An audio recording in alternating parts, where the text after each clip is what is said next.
Forensic রিপোর্টে সন্তুষ্ট নয় আরজি করে সিবিআই, এবং বাইরে থেকে আরো একবার ফরেন্সিক করানোর কথা তুলে ধরল সিবিআই সুপ্রিম কোর্টে। আরজি করের ঘটনায় সুপ্রিম কোর্টে আজ আদালতে যা হলো তার প্রথম হচ্ছে ফরেন্সিক রিপোর্ট সন্তোষজনক নয় দাবি সিবিআইয়ের, আর ফরেন্সিক রিপোর্ট নিয়ে সুপ্রিম কোর্টে সওয়াল সিবিআইয়ের। কি হলো সওয়াল জবাব, এই নিয়ে কথা বলবো মৈত্রীর সঙ্গে। মৈত্রী, ফরেন্সিক রিপোর্ট নিয়ে সন্তুষ্ট নয় কেন সিবিআই, কি বলা হলো? দেখো, সিবিআই এর বক্তব্য আজকে যখন তারা রিপোর্ট দেন এবং সেখানে তাদের বক্তব্যে তারা উল্লেখ করেছেন যে এই যে ফরেন্সিক রিপোর্ট এবং যেভাবে ফরেন্সিক নমুনা সংগ্রহ করা হয়েছে সেটা নিয়ে তাদের কিছু প্রশ্ন রয়েছে এবং তারা মনে করছেন যে যে বা যিনি ফরেন্সিকের এই নমুনা সংগ্রহ করেছিলেন সে বিষয়ে কিছু প্রশ্ন রয়েছে এবং সে কারণে ফরেন্সিক যে রিপোর্ট এসেছে সেখানে বেশ কিছু বক্তব্যের কথা তিনি উল্লেখ করেন, বেশ কিছু যে কিভাবে এই নির্যাতিতাকে উদ্ধার করা হয় এবং তার পরিপ্রেক্ষিতে কি ফরেন্সিক রিপোর্ট আসতে পারতো এবং কি ফরেন্সিক রিপোর্ট এসেছে সেই দুটোর ক্ষেত্রে কিছুটা মিসম্যাচ রয়েছে বলে তারা মনে করছেন এবং সেই কারণেই ফরেন্সিক রিপোর্ট সন্তোষজনক নয় বলেই তারা চাইছেন দ্বিতীয়বারের জন্য ফরেন্সিক রিপোর্টের বা দ্বিতীয়বারের জন্য ফরেন্সিক টেস্ট করাতে, এবং সেই ফরেন্সিক রিপোর্ট তারা এইমস অথবা অন্য কোনো সেন্ট্রাল এজেন্সি থেকে তারা করাতে চাইছেন। যদিও আজকে রাজ্যের তরফ থেকে বলা হয় যে এই ফরেন্সিক রিপোর্ট কিন্তু সিএফএসএল এই করা হয়েছে, কিন্তু তার পাল্টা তুষার মেহতা বলে যে হ্যাঁ সিএফএসএল থেকে করা হয়েছে কিন্তু সেটা রাজ্যে থাকা সিএফএসএল সেখান থেকে করা হয়েছে, তাই জন্য তারা দ্বিতীয়বারের জন্য ফরেন্সিক টেস্ট করাতে চান। তার কারণ তারা মনে করেছেন যে ফরেন্সিকের যে রিপোর্ট এসেছে সেই রিপোর্ট সন্তোষজনক নয়। যেভাবে স্যাম্পল সংগ্রহ করা হয়েছে সেই নিয়ে তাদের বেশ কিছু প্রশ্ন রয়েছে বলে আজকে তুষার মেহতা জানিয়েছেন। আমরা কথা বলেছিলাম এই নিয়ে, আইনজীবী আমাদের সঙ্গে ছিলেন অর্ক নাগ, তিনি কি বলছেন এই ফরেন্সিক রিপোর্টে অসন্তুষ্ট সিবিআই এবং বাইরে থেকে করানোর ভাবনা, কি হলো সওয়াল জবাব সেই নিয়ে? যেটা সিবিআই এর বক্তব্য ছিল যে দি মেথড অফ ডেটা কালেকশন যেটার বেসিসে আর কি সিএফএসএল কে পাঠানো হয়েছে সেই মেথডটা নিয়ে তাদের কিছু প্রশ্ন আছে এবং সেই জন্য তারা ফার্দার ইনভেস্টিগেশনের জন্য বা ফার্দার রিপোর্ট বা ভেরিফিকেশন অফ দি রিপোর্টের জন্য তারা এইমস এবং আদার অথরিটিসকে পাঠাতে চায়। সুপ্রিম কোর্ট তাতে স্বাভাবিকভাবেই কোনো রকম কোনো বাধা দেয়নি। তুষার মেহতার বক্তব্য ছিল যে প্রপার কোয়ার্টার দেওয়া হচ্ছে না, প্রপার অ্যামিনিটিস প্রোভাইড করা হচ্ছে না। কপিল সিব্বলের বক্তব্য ছিল যদি এরকম মনে হয় যে আমরা কিছু করছি না তাহলে হাইকোর্টের কোন রেজিস্ট্রারকে বলা হোক এটাকে দেখে একটা রিপোর্ট দিতে, কিন্তু চিফ জাস্টিস ভরসা রেখেছেন যে সিআইএফএস এর কোন সিনিয়র অফিসার এবং রাজ্য সরকারের কোন সিনিয়র অফিসার একসাথে বসে রিপোর্ট দিতে পারেন। তার মানে সিবিআই এর ভরসা নেই, ফরেন্সিকে নতুন করে ফরেন্সিক করাতে চায়। আরো আজ আদালতে কি হলো? আদালতে হলো যেটা পোস্টমর্টেম নিয়ে প্রশ্ন উঠলো, চালান নিয়ে প্রশ্ন উঠলো। কথা বলবো আরো একবার, চলে যাবো মৈত্রীর কাছে। মৈত্রী, এর আগে যেদিন শুনানি ছিল প্রথম সুপ্রিম কোর্টে সেদিনও পোস্টমর্টেমে এত দেরি কেন সেই নিয়ে উঠেছিল, কিন্তু আজকে উঠে এলো নতুন, সন্ধ্যে 6টার পরে কেন?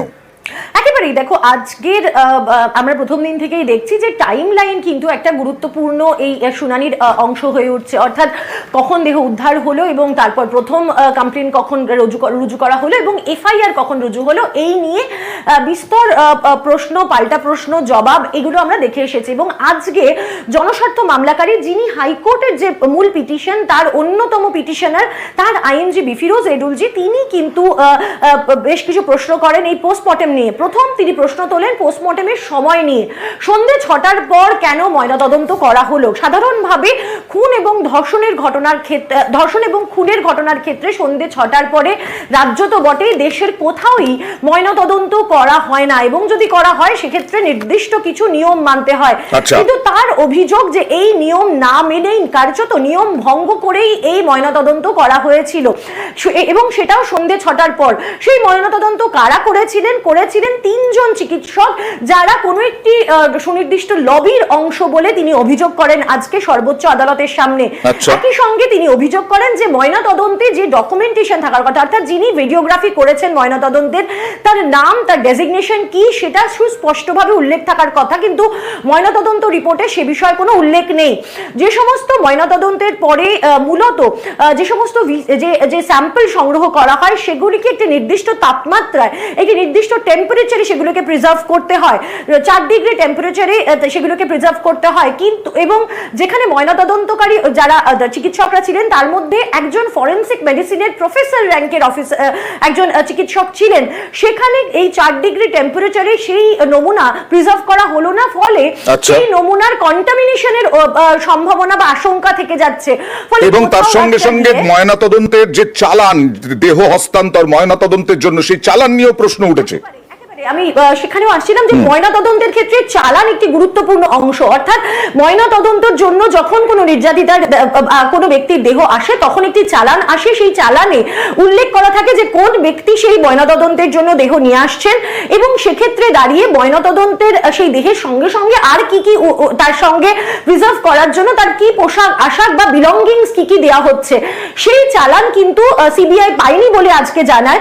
এবং অন্যদিকে ফিরোজ এডুলজি তিনি উল্লেখ করেন যে এই যে চালান রয়েছে সেই চালান কিন্তু অমিল, যদিও হাইকোর্টে একটি ভিডিওগ্রাফিতে সেটি দেখা গেছিল, সেই চালান নিয়েও বেশ কিছু প্রশ্ন রয়েছে। এবং আজকে যখন বিচারপতি পাদ্রিওয়ালা তিনি রাজ্যের কাছে সেই চালান দেখতে চান, ইমিডিয়েটলি রাজ্যের তরফ থেকে রেডিলি তার কাছে অ্যাভেলেবল ছিল না কপিল সিবাল রাজ্যের যিনি আইনজীবী তার কাছে, ফলে 17 তারিখ এই চালানের কপিও কিন্তু জমা দিতে বলা হয়েছে।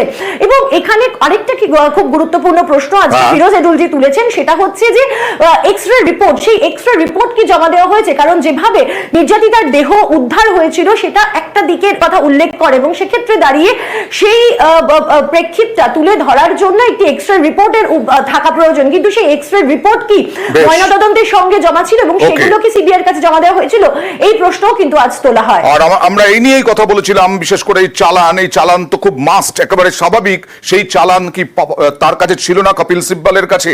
এই এবং মঙ্গলবারে অর্থাৎ আগামী মঙ্গলবারে কি এই চালান প্রডিউস করা হবে? সুপ্রিম কোর্টে প্রধান বিচারপতি চাইছেন, কি বললেন আইনজীবী অর্ক নাগ, দেখুন। চালান সম্পর্কে প্রথমে বলি, জাস্টিস পাদ্রিওয়াল এই সম্পর্কে পরের দিনের একটা রিপোর্ট চেয়ে পাঠিয়েছেন, মানে বেঞ্চই চেয়ে পাঠিয়েছে। পাদ্রিওয়াল সাহেবের যে বক্তব্য ছিল যে চালান যদি প্রপারলি না থাকে তাহলে একটা ডিসক্রিপেন্সির জায়গা থেকে যাচ্ছে। 6টার পরে পোস্টমর্টম হয়েছে, সেই সময়কার সিনারিওতে একটা আন্দোলন তৈরি হচ্ছিল, মানুষের মনে একটা ক্ষোভ ছিল এবং at that point of time কোনো রকম ডিলে হয়তো মনে হয়েছিল রাজ্য সরকারের কাছে বা পুলিশের কাছে যে ডিলে করে ব্যাপারটাকে স্ট্রেনদেন করার কোনো মানে হয় না, যত তাড়াতাড়ি সম্ভব ম্যাজিস্ট্রেটের প্রেজেন্সে হয়তো তারা ঠিক করেছিলেন যে পোস্টমর্টমটা করবেন। But after sunset rape and murder কেসে পোস্টমর্টম হয় না, এটাই রীতি, এটাই নিয়ম। আর আজ আদালতে আর কি হলো? কর্মবিরতি হুঁশিয়ারি, কর্মবিরতি প্রত্যাহারে হুঁশিয়ারি প্রধান বিচারপতির। আরো বিস্তারিত জানবো কি কি বললেন প্রধান বিচারপতি। আরজি করের ডাক্তার শুধু নন, একেবারে বিভিন্ন মেডিকেল কলেজের জুনিয়র ডাক্তাররা তারা কর্মবিরতি পালন করছেন। ইতিমধ্যেই রাজ্য সরকার জানিয়েছে 23 জনের মৃত্যু হয়েছে বিনা চিকিৎসায়। মৈত্রী, আজকে রাজ্যের তরফ থেকে একটি রিপোর্ট পেশ করা হয় এবং কপিল সিবাল তিনি উল্লেখ করেন যে 23 জনের ইতিমধ্যে মৃত্যু হয়েছে এই যে কর্মবিরতি চলছে সেই কর্মবিরতির জেরে, এবং একই সঙ্গে একাধিক গুরুত্বপূর্ণ পরিষেবা, মূলত যে সমস্ত পরিষেবা পাওয়ার জন্য গরিব মানুষেরা তারা কলকাতায় ছুটে আসেন, বিশেষত সুপার স্পেশালিটি পরিষেবা। অন্ততপক্ষে 1,500 জন মানুষ যাদের কার্ডিওলজিক্যাল ইন্টারভেনশন প্রয়োজন, তাদের কার্ডিওলজিক্যাল ইন্টারভেনশন থমকে রয়েছে, কারণ কলকাতার একাধিক যে মেডিকেল কলেজ রয়েছে সেখানকার রেসিডেন্ট ডক্টরসরা তারা কর্মবিরতিতে রয়েছেন, যার ফলে সাধারণ পরিষেবার ঘাটতি হচ্ছে। আউটডোর যে পরিষেবা রয়েছে সেই সংখ্যা, আউটডোরের সংখ্যা কমে গেছে, রোগী পরিষেবা দেওয়ার যে হার সেটার একটা হিউজ ড্রপ হয়েছে, ফলে সাধারণ রোগীরা তারা পরিষেবা থেকে বঞ্চিত হচ্ছেন। এই প্রসঙ্গে সুপ্রিম কোর্ট পরিষ্কার বলেন যে they must return to work এবং কাল সন্ধ্যে 5টা পর্যন্ত তাদেরকে সময় দেওয়া হয়েছে কার্যত। এবং সেখানে বলা হয়েছে ইতিমধ্যে রাজ্য সরকার উদ্যোগও নিয়েছে, এই যে বারবার বলা হচ্ছে রেস্ট রুম, টয়লেট এগুলো আলাদা আলাদা সেগুলো করতে হবে জুনিয়র ডাক্তারদের পক্ষ থেকে, সেগুলো নিয়ে কোন রকম কথা হয়েছে সওয়াল জবাবে? একেবারে দেখো, আজকে সর্বোচ্চ আদালত কিন্তু রাজ্যের কাছে জানতে চেয়েছেন যে রাজ্য কি কি ব্যবস্থা নিয়েছে এখনো পর্যন্ত, ন্যাশনাল টাস্ক ফোর্সের জন্য অপেক্ষা না করে রাজ্য কি কি পদক্ষেপ করেছে। রাজ্যের তরফ থেকে জানানো হয় যে তারা টাকা স্যাংশন করেছেন, তারা কিন্তু স্পষ্টতই বলেছেন সর্বোচ্চ আদালত যে টাকা স্যাংশন করলে হবে না, বাস্তবে কি কি কাজ হয়েছে, কতটা নিরাপত্তা সুনিশ্চিত করা হয়েছে এবং কি কি পদক্ষেপ করা হয়েছে তার একটা অন গ্রাউন্ড রিপোর্ট তারা চান এবং সেই রিপোর্ট 17 তারিখ অর্থাৎ পরবর্তী শুনানির দিন জমা দিতে হবে। একই সঙ্গে আগামী আগামীকাল বিকেল 5টার মধ্যে যখন কাজে যোগ দিতে বলা হয়েছে জুনিয়র ডাক্তারদের, সেই সময় জুনিয়র ডাক্তারদের আইনজীবীর তরফ থেকে অভিযোগ করা হয় যে তারা এখনো নিরাপত্তাহীনতায় ভুগছেন। তাদের নিরাপত্তা সুনিশ্চিত করার জন্য কিন্তু প্রত্যেক জেলার ডিস্ট্রিক্ট ম্যাজিস্ট্রেট এবং সুপারিনটেন্ডেন্ট অফ পুলিশকে নির্দেশ দেওয়া হয়েছে যে তারা বিভিন্ন হাসপাতালে গিয়ে তারা বৈঠক করবেন এবং সেখানে পর্যাপ্ত পরিকাঠামো তৈরি করবেন। মেল ফিমেল ডক্টরসদের জন্য আলাদা ডিউটি রুম, মেল ফিমেল ডক্টরসদের জন্য আলাদা ওয়াশরুম এবং একই সঙ্গে সিসিটিভি ইনস্টলেশন, এই কাজগুলো আগামী কালকের মধ্যে করে ফেলতে হবে তাদেরকে, যার ফলে নিশ্চিন্ত হয়ে চিকিৎসকেরা যাতে কাজে ফিরতে পারেন। তবে একই সঙ্গে সুপ্রিম কোর্ট আজকে এটা স্পষ্ট করে দিয়েছে যে জুনিয়র ডাক্তারদের কাজে ফিরতেই হবে। সিনিয়ররা কাজ করছেন সেই অজুহাতে তারা নিজেদেরকে কাজের থেকে সরিয়ে রাখতে পারেন না, আন্দোলন করছেন সেই অজুহাতে তারা তিনি বলেছেন, প্রধান বিচারপতি বলেছেন যে আন্দোলন করতে পারেন, আন্দোলন করে অন্যের উপরে দোষারোপ নয়, নিজের দায়িত্ব পালন না করে অন্যের উপরে দোষারোপ নয়। আজকে মুখ্যমন্ত্রী মমতা বন্দ্যোপাধ্যায় তিনি অনুরোধ করলেন জুনিয়র ডাক্তারদের কর্মবিরতি তুলে নেওয়ার, এবং শুধু তাই নয়, তিনি বললেন, আহ্বান জানালেন যে 5-10 জন প্রতিনিধি আসুন, কথা বলুন, একদম তার তিনি আলোচনার বার্তা দিলেন।